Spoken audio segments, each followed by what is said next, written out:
Live from New York City, it's the Gary Null Show. And now, your host, Gary Null. Hi, everyone. I'm Gary Null, broadcasting and video streaming live from our studios in New York City. We have a lot to share. Glad to have you on board. You can watch today's show by going to Progressive Radio Network Facebook. Also, a lot of people travel, especially this time of year, and they ask if I'm not near my land-based station, right, my radio or computer, what can I do? Good news. You can listen over any portable device, a landline, a cell phone, a computer. Let me give you the numbers. Listen live at this number, Monday to Friday, noon to 1 Eastern Standard Time, 712-775-6850. Again, 712-775-6850. Today, the latest on health and healing.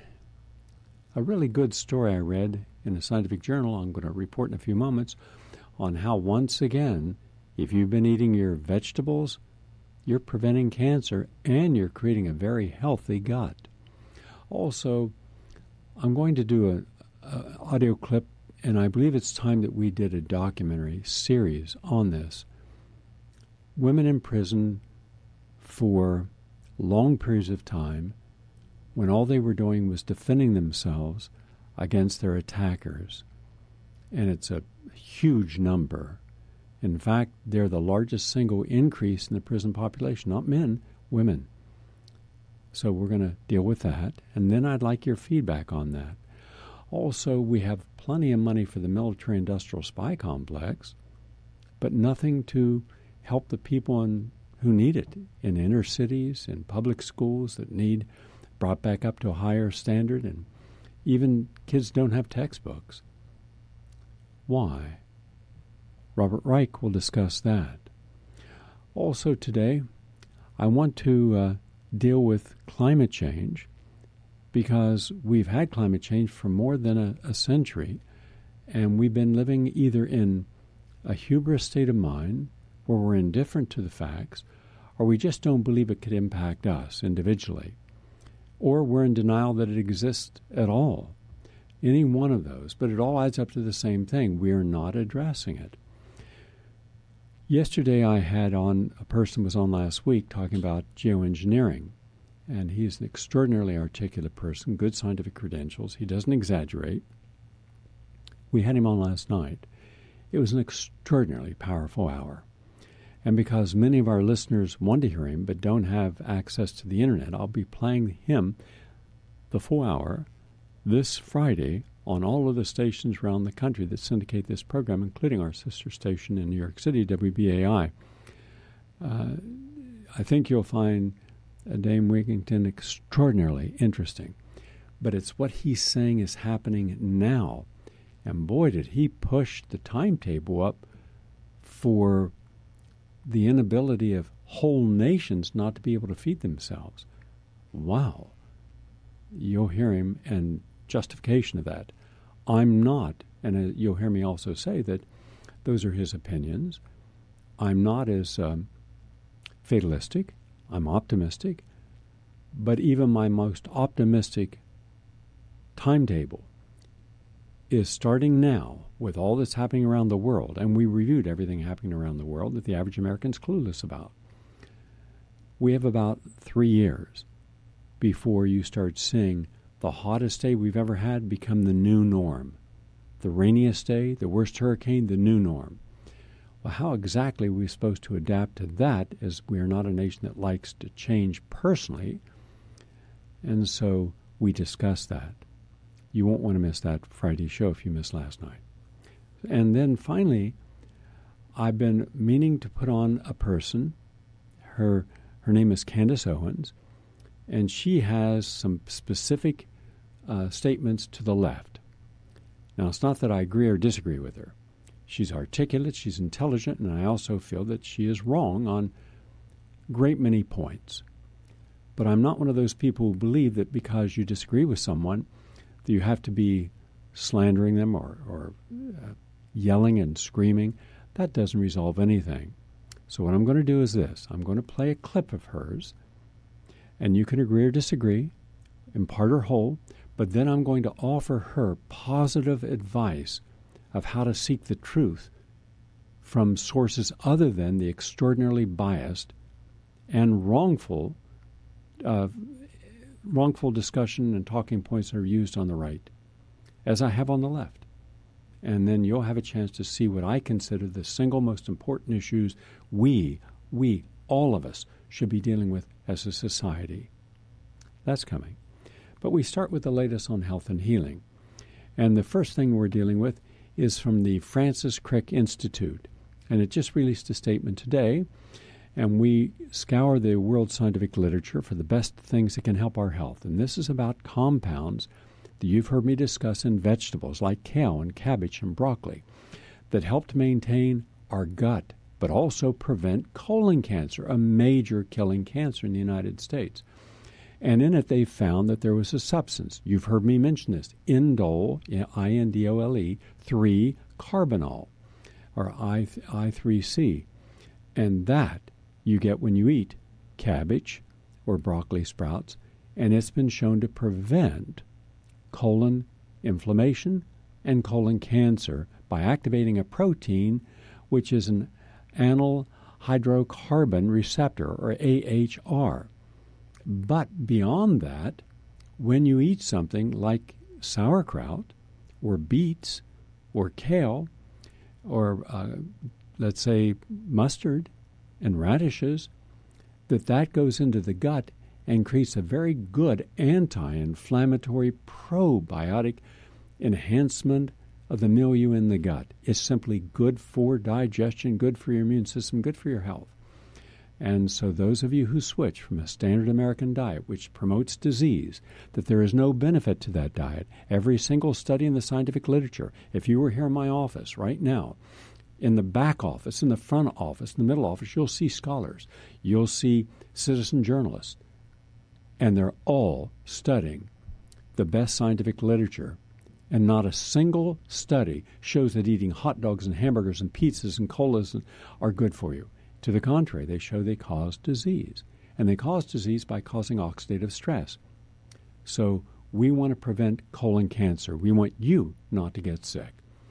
Quote, seeing the profound effect of diet on gut inflammation and colon cancer was very striking, said a Dr. Gita Stockinger, the group leader at the Francis Crick program. And that was at the University of Bath in United Kingdom. Interests me because I remember over 20 years ago, over 40 years ago, going to Great Britain and interviewing 3 individuals. And one of the most powerful presentations I've heard was from the first professor of nutrition at a university in Europe. And he said to me, until such time that we can appreciate how powerful it is to eat a high roughage diet close to its origin without processing, like eating whole grains, eating whole nuts and seeds, eating as nature provided, we will still continue to suffer from diseases of our own ignorance. He was right. Then I went out into the country and I interviewed Dr. Cleve, and he was the one who helped find why all the British soldiers were coming down with gastrointestinal disturbances and muscle weakness and fatigue because they weren't eating fresh fruits and vegetables. So he got the Royal Navy to do more port calls in the Caribbean to pick up more fruits and vegetables and see that the people on the ships ate a healthier diet. He was responsible for that. He also said that the people had gotten away from a natural diet. And then Dr. John Yuckin was the other professor, And then Dennis Burkitt, of Burkitt's lymphoma. He had been in East Africa. He had been in over 69 small East African hospitals. He said it was so rare to see diverticulitis, so rare to have a heart attack or a stroke, so rare that someone would die of colon cancer that when it happened, a lot of doctors go and examine that, see what was going on. And he also said, get more fiber. Now, there's a notion food is medicine. And what we're seeing now in diabetics, according to the University of Rajshahi in Bangladesh, brand new study, that there is an exotic herb, a bush, phalsa, Phalsa, and it's used in Ayurvedic medicine, but they're finding it is a phenomenal anti-diabetic, antibacterial properties. It's very beneficial. Now, they're using it there, helping people who are diabetic. It also has a very strong stem bark, and it's used as an antibacterial agent as well. So, one more thing, in order to use, and let me spell it again, Phalsa, it's a bark, and then you get the extract from it. And then you take that if you have diabetes or high blood sugar, or if your body weight is too high, and it can help you. It also helps you lower cholesterol, triglycerides, and the very low-density lipoproteins, and all that is good for you. So we want to help people with disease, and those are some of the ways we're doing it. Bring you the latest studies from around the world. Also, we have eating breakfast. This is a new one. This is from the University of Bath. Eating breakfast burns more carbs during exercise and accelerates metabolism for the next meal. So, I always suggest this. Instead of having your standard breakfast, let's do the following. Let's have an energy breakfast. An energy breakfast is one that helps the body. Now, let's say you want to go out for a workout. Good. Walking, biking, whatever you're doing. First, have the following. Have a glass of beet juice. The beets will provide for nitric oxide. That allows a greater flow of blood and a better spacing of the red blood cells, so they're less able to aggregate or clump together, which could cause a clot and hence cause a stroke or an ischemic or cardiac event, heart attack or stroke. Just that one glass of beet, B-E-E-T, beet juice. Now, in the beet juice, put 1 tablespoon of ginger juice and 1 table of lemon juice. Now you got an ideal way of alkalizing the body, helping reduce pain in the joints, the musculature. It also is great for your brain. It's good for digestion. It's detoxifying. It's chelating. It's terrific. Now let's protect our heart. Let's help eliminate the certainty in some people of a stroke or a heart attack, or the possibility in others. Let's take some coenzyme Q10, 200 milligrams, you can all throw it in. Vitamin E, 200 units of tocotrienols and 200 units of tocopherols. Throw it in. Now let's put in L-carnitine, not carnosine, carnitine, which allows more oxygen and more nutrition to get into the heart, which means more combustion of ATP, adenosine triphosphate, meaning you're putting fuel into the fire, causing energy. The energy that your heart needs, your muscles need, your brain needs. So L-carnitine, then NAD, and let's put 1,000 milligrams of carnitine, and let's also put 800 milligrams of magnesium, which allows more even, especially during exercise, more even heart beating, especially those of you who have AFib, because if you take magnesium and L-carnitine together, along with Ajuna and some herbs, you can actually overcome AFib. And if your doctor doesn't know that, I'll be happy to give an article that I'm writing right now. I'm going to post it shortly on a natural approach to AFib and preventing heart attacks and strokes. So we got vitamin E, coenzyme Q10, now 40,000 heat units, which is 1 capsule of a cayenne pepper. That really thins the blood, helps turn off pain, is terrific for your system.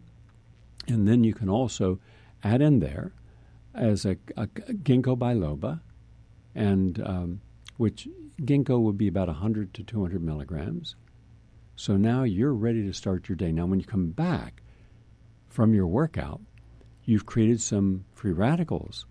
It's great that you worked out, but the byproduct of exercise is free radicals.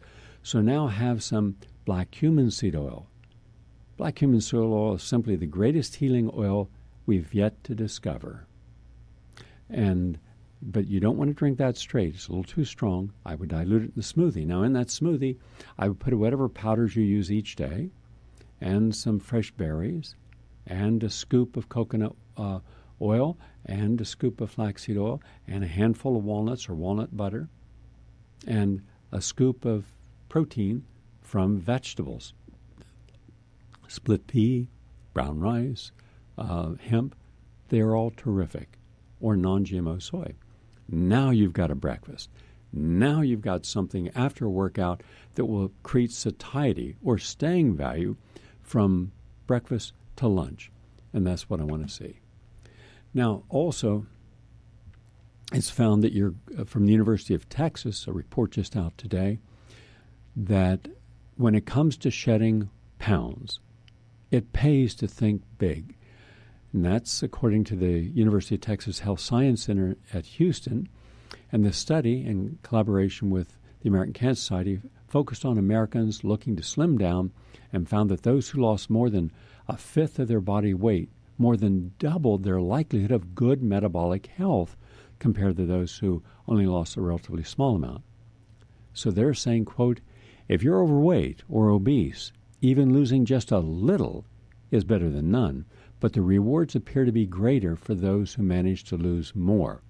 The evidence suggests that 5 to 10% weight loss for those with excess weight is beneficial for one's health. A higher level could potentially lead to lower cardiometabolic risk.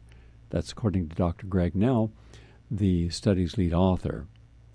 Now, I'll give you an example of that.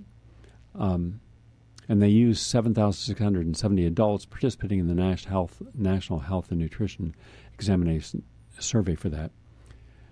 You should measure your waist because the circumference of your waist size is big. Add in your blood sugar, your fasting blood sugar, when you get up in the morning, and your cholesterol levels, and that will determine your metabolic health. I remember once, and that will lower your risk or increase your risk, depending upon if you keep the weight or go up or lose it and go down. It will affect stroke and diabetes and heart disease, the three most lethal health problems right now. Now, I was once given a call, and Sharon, our archivist, for I guess a quarter century, said, and doing a great job, by the way, she said, there's a gentleman on the line who says he's got an absolute emergency, and I was just walking out the door to run to the airport. And so I said, okay, I've got just a second because I can't miss my flight. And I went back in, and he said, I'm in a terribly difficult situation. My doctor says if I have an operation, there's a 95% chance I'll die on the operating table. If I don't have it, there's a 100% chance I'll die very shortly. I said, what's the problem? He said, I have end-stage congestive heart failure. I said, all right, well, there are things you can do. He says, I'm 747 pounds. I also have very high blood sugar, very high cholesterol, very high. I'm diabetic, I'm arthritic, I'm depressed, da-da-da. I said, well, when was all this supposed to take place? He said, today. I said, well, nice that you gave me some time to work with you. You know, you're supposed to get this operation today, and I'm just running out the door. So what I did was I said, I'll call you from the airport. And I did. And I gave him some instructions of what to do immediately. And so the doctor was not happy about this. Needless to say, no one was happy about it.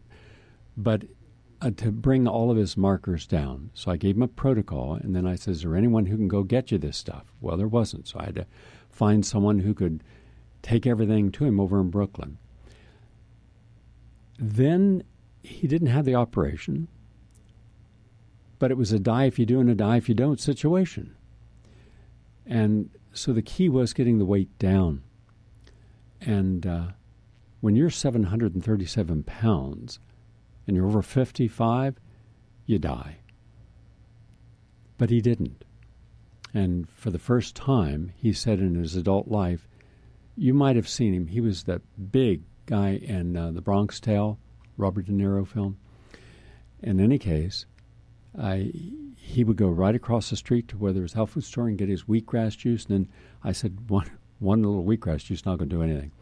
I mean, I had him on like 16. I won't go through what I had him on because I wasn't even thinking that that's what they should take. Everything is individualized. But anyhow, I had him on a lot of juices, lots of things, but nothing in the way of food except salads. He could eat all the salads he'd want, but not anything he'd ever was used to eating.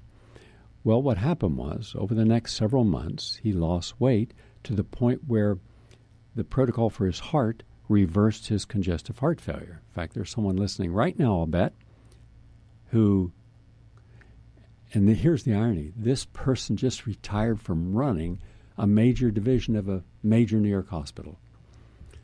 And this is not the first time that he called when he was in the emergency room in critical care. It was the third time.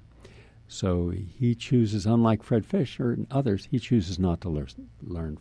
It's too bad I couldn't have all the audience call him and say, come on, buddy, you can do it.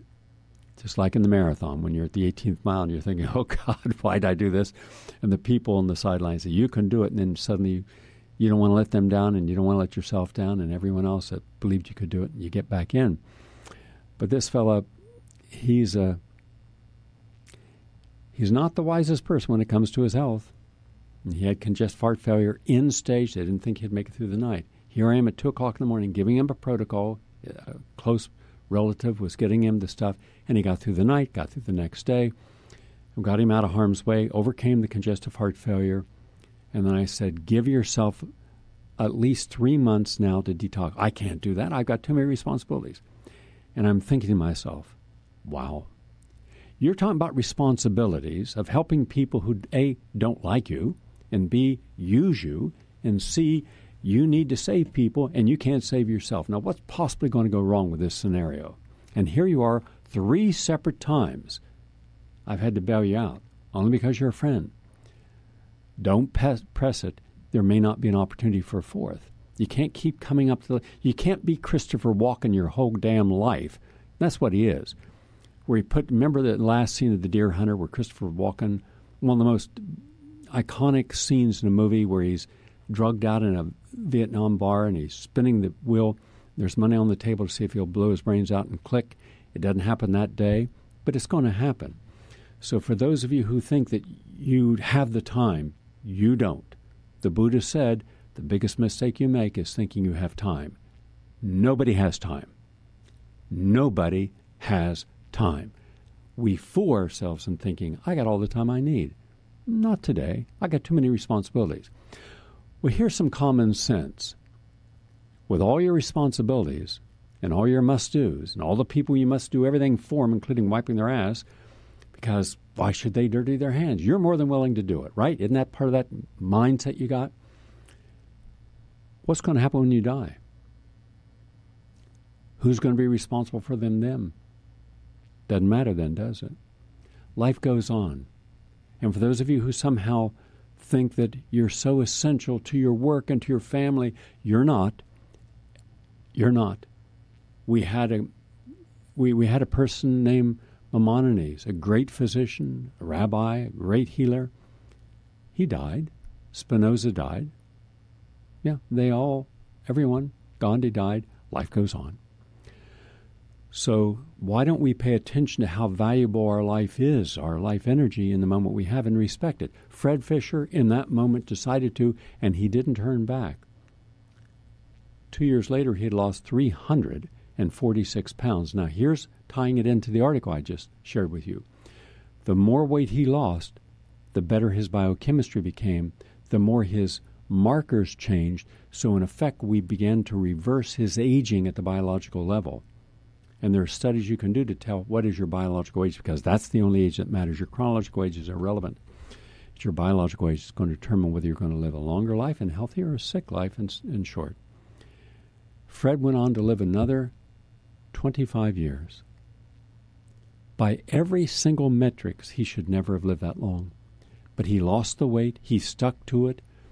He motivated hundreds, if not thousands of people. He'd sit on the stoop of his brownstone over in Brooklyn, and everybody knew him as an actor, but they also knew that he'd lost all this weight, and he was healthy, and he'd walk up and down the neighborhood with little barbells in his hand because he wanted to, build up his upper back and his muscle, and he did. A phenomenal teacher, wonderful human being, greatest respect for him.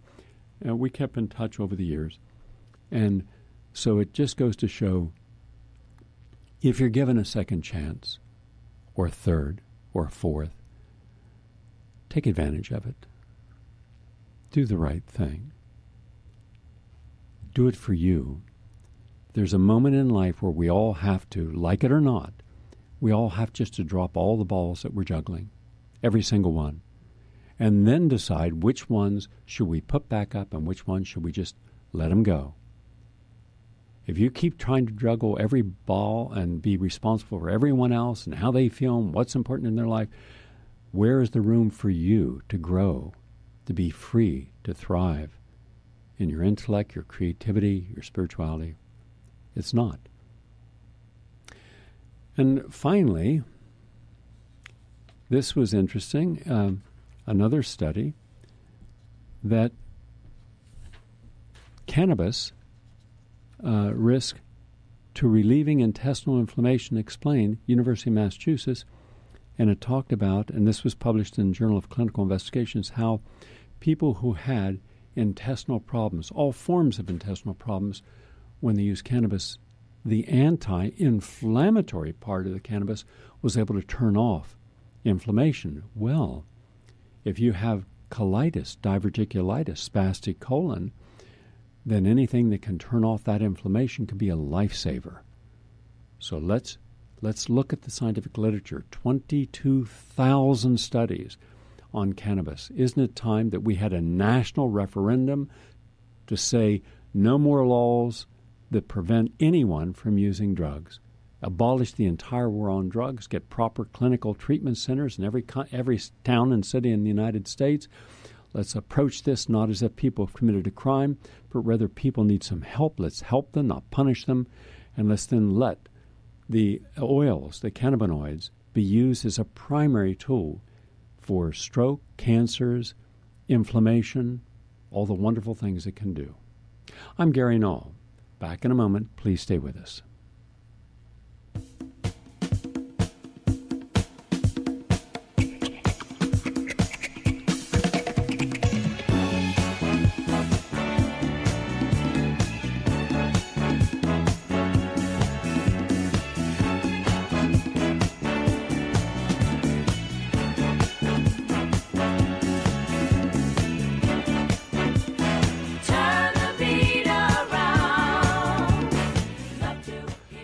Nice to have you with us, everyone.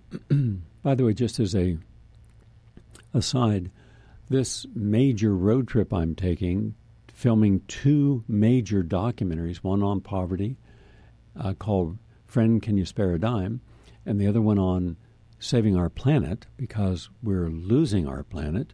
We're not losing the planet, we're losing the capacity to be living in balance with the different environmental factors. It'll start right after the 10th of September. So there'll be some people who have asked they'd like to join us on various aspects of the trip. Those who want to, just give us the information. You have to be physically healthy, because this is not about being on a trip where I'm going to be giving you protocols. This is not what that's about. We've had people call, "Oh, I want to join Gary on his trip. I've got diabetes, blah, blah, blah." And then he could help me. I can help you, yes, and I will, but not on the trip. The trip is strictly for filming, and it's a long day. And if you're not used to long days and hard work, this would not be for you. But if you are, and seeing the raw, honest side of nature and people, then it'll be interesting.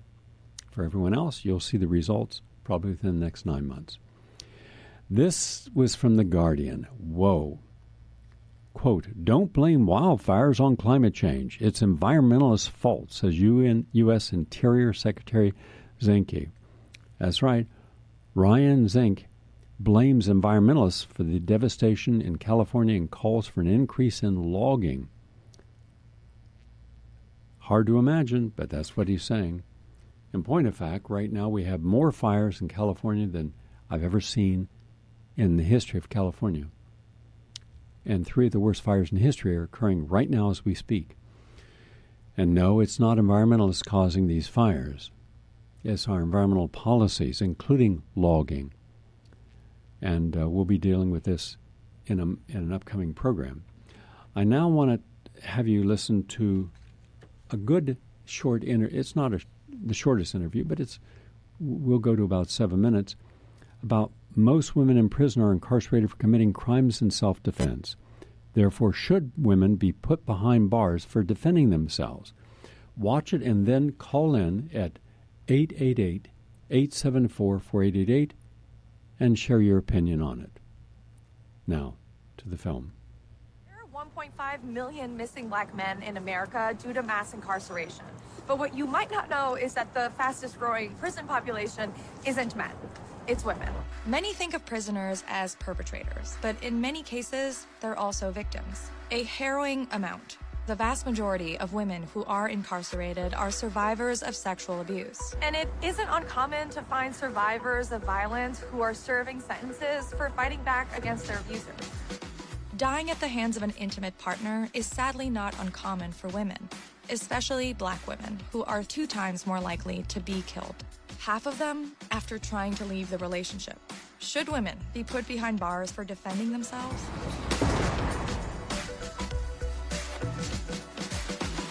Recently, the case of Cyntoia Brown, a young woman who was sex trafficked as a child and found guilty of murdering her abuser, was popularized because of the vocal support of celebrities. But her case is not new, and there are many women like her in prisons all over the country. I met with Valerie Seeley, a domestic abuse survivor, to hear her personal story. Valerie served 17 years of a 19-year sentence for killing her abuser while trying to defend herself. She was released last year through clemency. New Year's Day, I was fed up and I said that I was leaving. I was on the phone waiting for my mother to pick up, and he attacked me. He tried to wrap the telephone cord around my neck. And I managed to get away from him, and I ran for the door, but I wasn't fast enough, and he caught me, and he slammed me up against the bathroom door, and he started choking me, and he was like, "Before I let you leave, I'll kill you." I can't breathe. I seen my life flashing in front of me. I knew that I was really going to die. I was feeling for something to get him to turn loose my neck. And I hit him, and he let my neck go. And I looked down, I realized that it was actually a knife in my hand, and I dropped it. And that's when I seen the blood seeping through his fingers. And the last thing he said before he fell back was that, "I'm sorry, I didn't mean for it to turn out this way." What led up to it, we had been arguing, and he had been attacking me. I went through the physical abuse, the emotional abuse. Every time I go to sleep, I would wake up, and he would be standing over me to suffocate me, to wrap things around my neck. So I stopped sleeping. I wasn't eating. I was 73 pounds when I got locked up. I reached out for help. I talked to my pastor. I talked to my therapist. I called all the domestic violence hotlines, and all of them told me the same thing. We can't help you if you cannot get to us. And did you call the police multiple times? Yes. What happened when you called the police? Nothing. They seen this man's whole handprint around my neck. They didn't do nothing. The second time, when they came and they seen it again, that's when they arrested him. But the judge gave him 7 days. What good was that? No matter which way I went, I wasn't getting the help. The system don't really work for us. They fail us. In what way? In no way. Yeah. None. They don't even have a self-defense law in New York State. So if you protect yourself, you're going to prison. You're going to prison, and that's the bottom line. And I feel that that's wrong. Now you've been out for about... Almost a year. What's next for you? Are you going to remain an advocate for women who are incarcerated? Yeah, most definitely. I want to help them. It's still women sitting in prison behind abuse. You know, they forget about us but they're not forgetting about the men.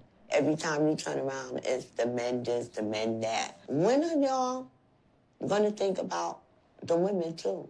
I want women to know that there is help, and if I could direct them and I say 1 or 2, I'll be happy. Well, we're really glad that you're out. Thank you so much for coming in and sharing your story. Thank you. Some of the loudest voices demanding reform in the criminal justice system are the women who have survived it. Donna Hilton is one of them, and she's dedicated her life to improving the system for women. We met at the Exodus Transitional Community Center, where a lot of work is being done to break down the flaws in mass incarceration.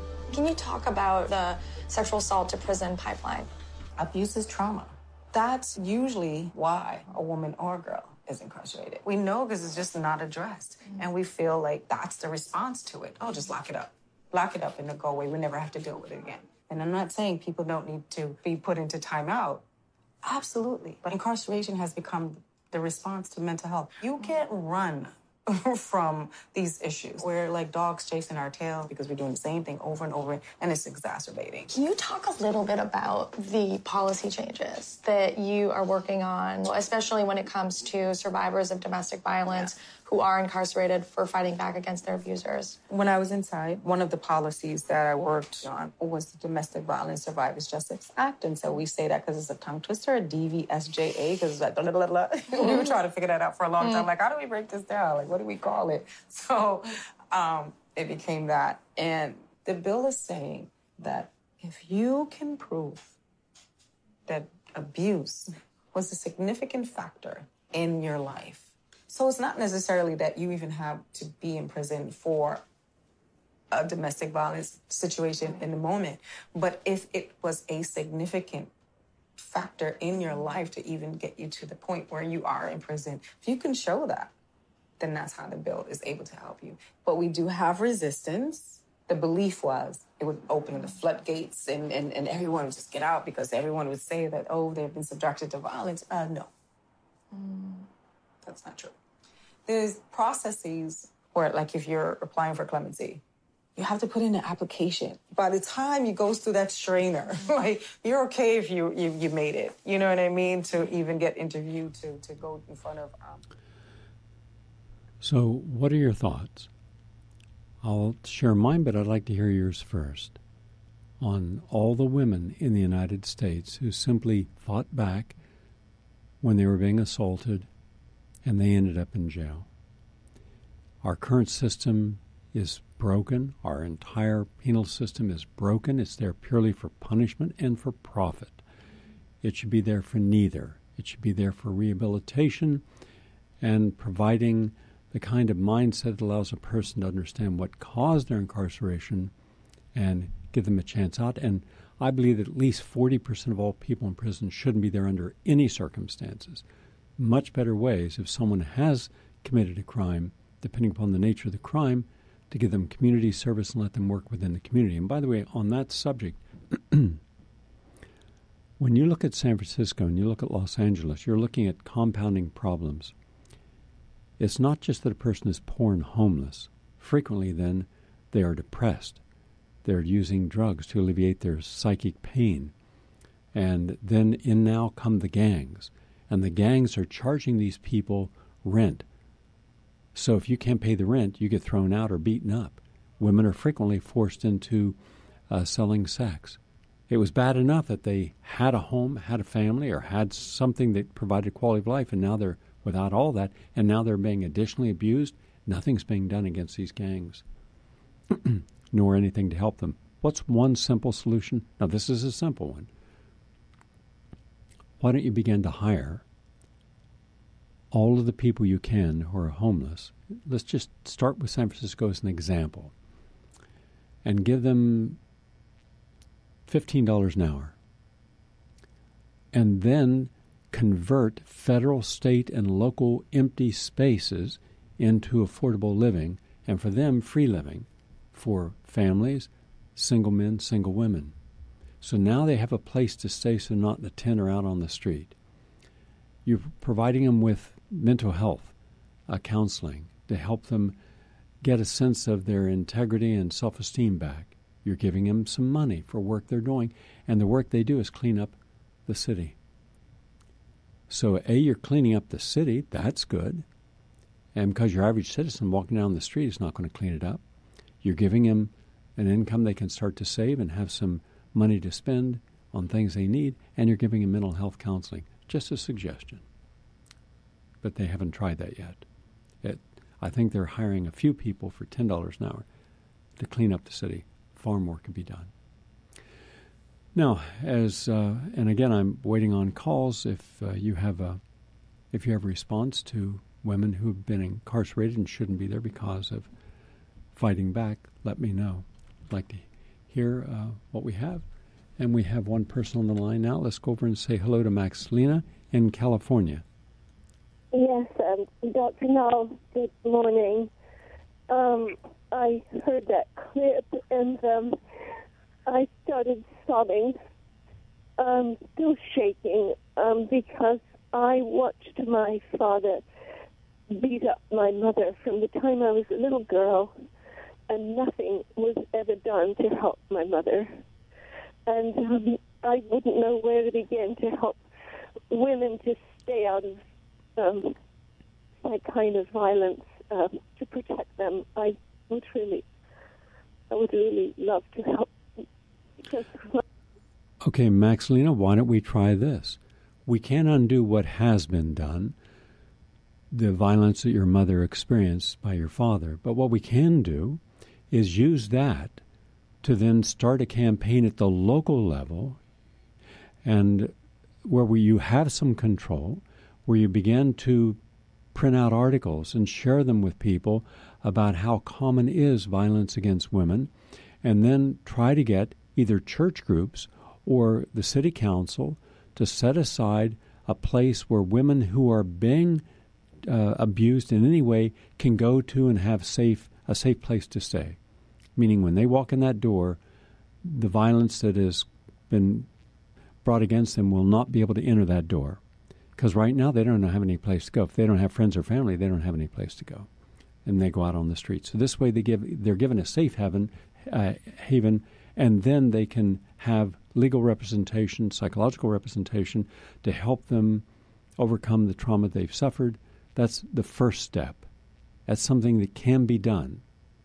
If people like yourself, who have been involved as a spectator to violence, and hence feeling that trauma yourself and carrying that negative energy with you, where you can start to do something constructive. All right? Thank you for your call.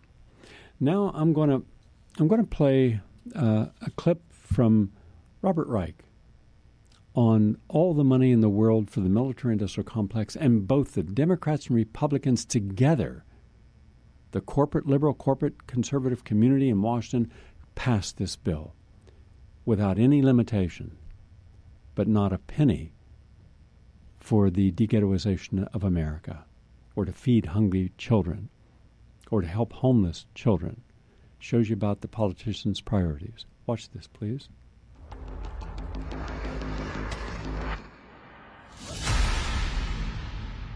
As Trump stokes tensions around the world, he's adding fuel to the fire by demanding even more Pentagon spending.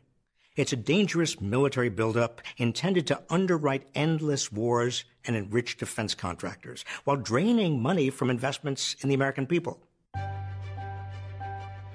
President Dwight D. Eisenhower once noted, "Every gun that's made, every warship launched, every rocket fired signifies, in the final sense, a theft from those who hunger and are not fed, those who are cold and are not clothed." Eisenhower was a Republican and a former general who helped win World War II for the Allies, and yet he understood America's true priorities. But Washington, and especially Trump, have lost sight of these basic trade-offs. Since 2001, the Pentagon budget has soared from $456 billion in today's dollars to $700 billion, including the costs of the wars in Iraq and Afghanistan and other national security expenses. All told, when you include spending on the military and war, veterans benefits, and homeland security, military-related spending now eats up 67% of all federal discretionary spending. According to the 2018 Military Balance Report by the International Institute of Strategic Studies, the United States already spends more on the military than the next 10 nations combined. Even if the Pentagon budget were cut in half, the United States would still outspend China, Russia, Iran, and North Korea combined. The military budget has become bloated with waste and abuse. According to the Pentagon's own internal figures, the department could save at least $125 billion by reducing operational overhead. Out-of-control defense contractors also drive up spending.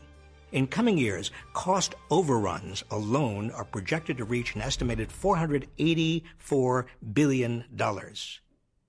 Despite all this, some still argue that military spending is necessary to support good-paying jobs and economic growth in America. Baloney. America would be much better served by a jobs program that invested in things we really need, like modern roads and highways, better school facilities, public parks, water and sewer systems, and clean energy, not weapon systems. The biggest reason for increases in Pentagon spending is the incredible clout of the military-industrial complex, Eisenhower's term. Every year, defense contractors spend millions of dollars on lobbying and campaign contributions to keep federal dollars flowing their way. More than 80% of top Pentagon officials have worked for the defense industry at some point in their careers, and many who are in government now will go back to work in the defense industry. Since taking office, Trump has increased military spending by more than $200 billion. Let's take a second to look at how else that $200 billion could be spent. We could, for example, offer free public colleges and universities, as proposed by Bernie Sanders, and fund the Children's Health Insurance Program, and expand broadband internet access to rural America, and meet the growing needs for low-income housing, providing safe living conditions for families and the elderly, and help repair the physical devastation in Puerto Rico after Hurricane Maria. Spending more on bombs and military machinery funnels money away from the American people and into wars. It's time to rein in Pentagon spending and Trump's endless war machine and demand investment in America. And I would agree with that. I'm going to do this. I don't have the time to both play you Candace Owens' comments about walking away from the what she calls the Democrat plantation and the African American community in particular, because she states, and you could agree or disagree, that the Democrats, starting with Hillary and Bill Clinton, have betrayed the black community. They took it for granted that it was in their pocket. And every campaign cycle, they made promises, as well as Barack Obama, what they were going to do for African Americans, and they didn't. And now they're looking and saying, you didn't protect us, so we're going over to Trump. Big mistake. First of all, because Trump hasn't helped anyone except those who are closest to him and the corporations that he is in alignment with. He hasn't helped the average American. I will deal with that on an upcoming program showing how we actually have 22% unemployment, not 4%. And the gross domestic product, that's the measure of all items sold in America, you're not adding in how much that is just the accumulation of additional debt. And it's massive. So how can debt suddenly be an asset?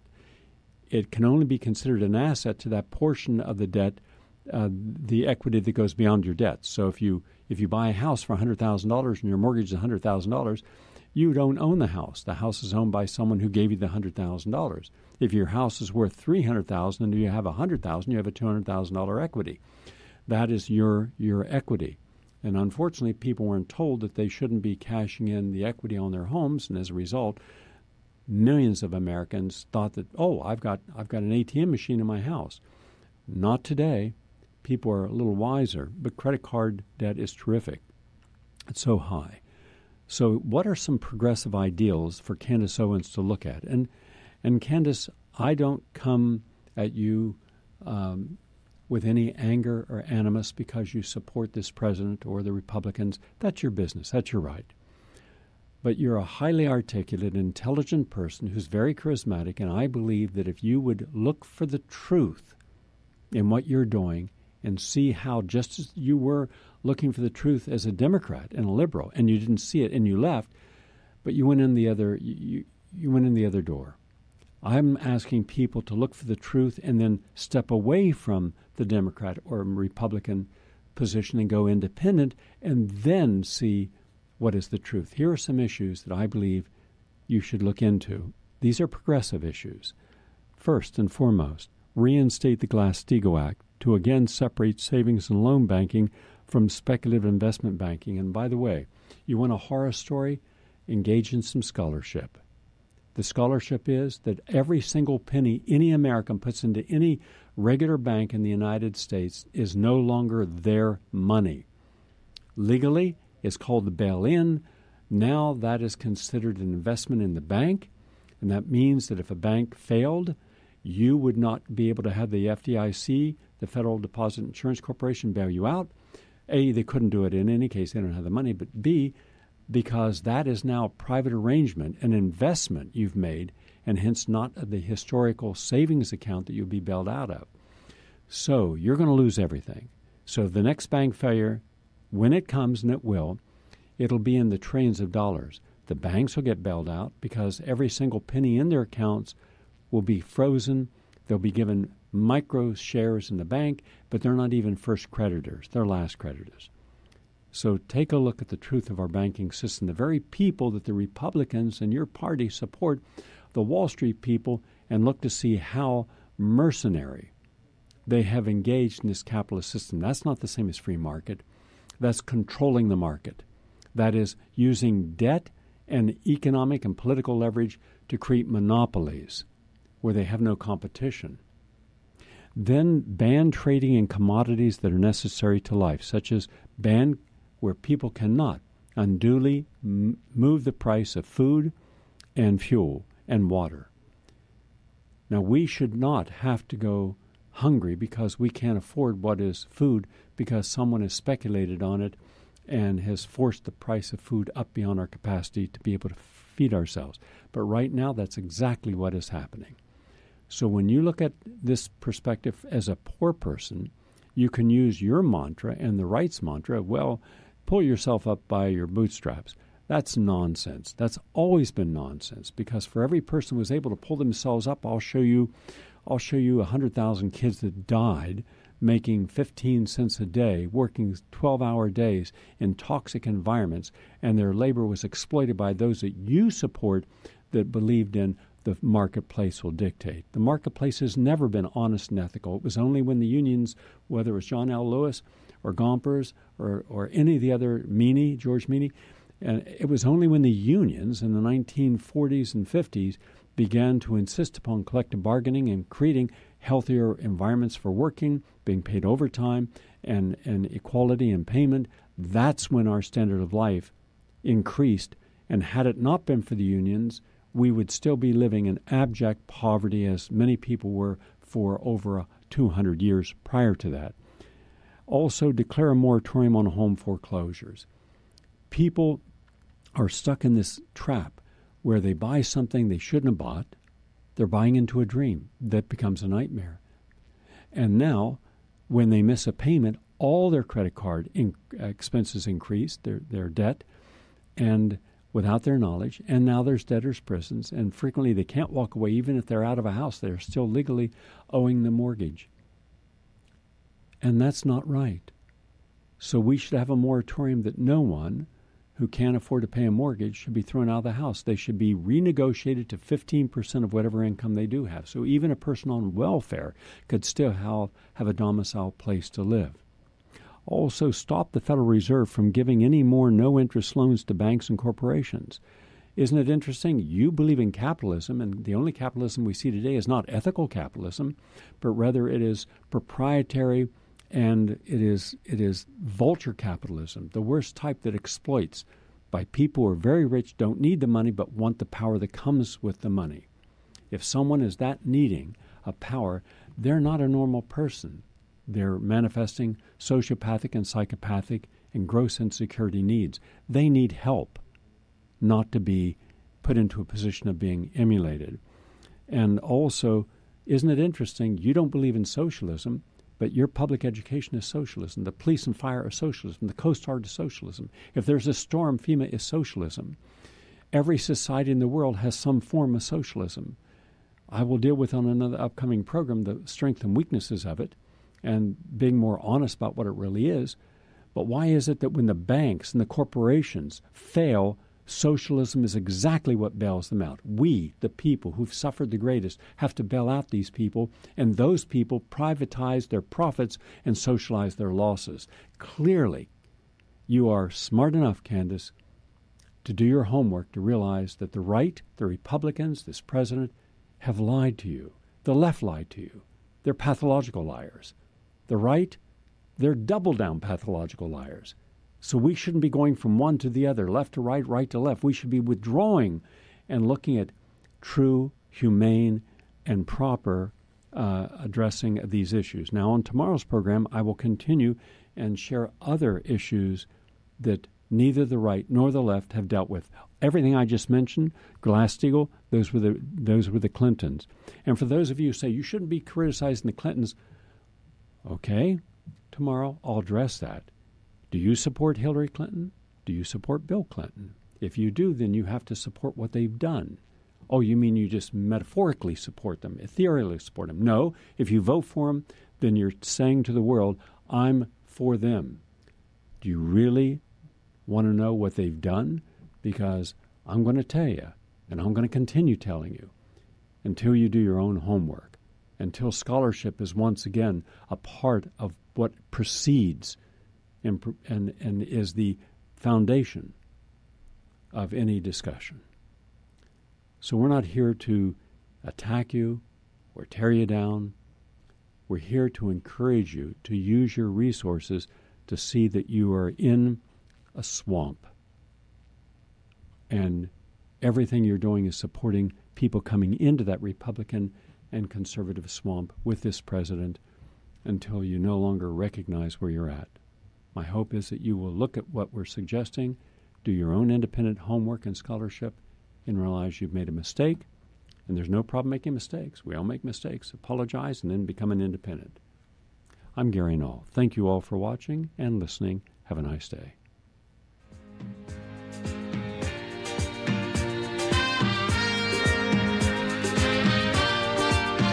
So I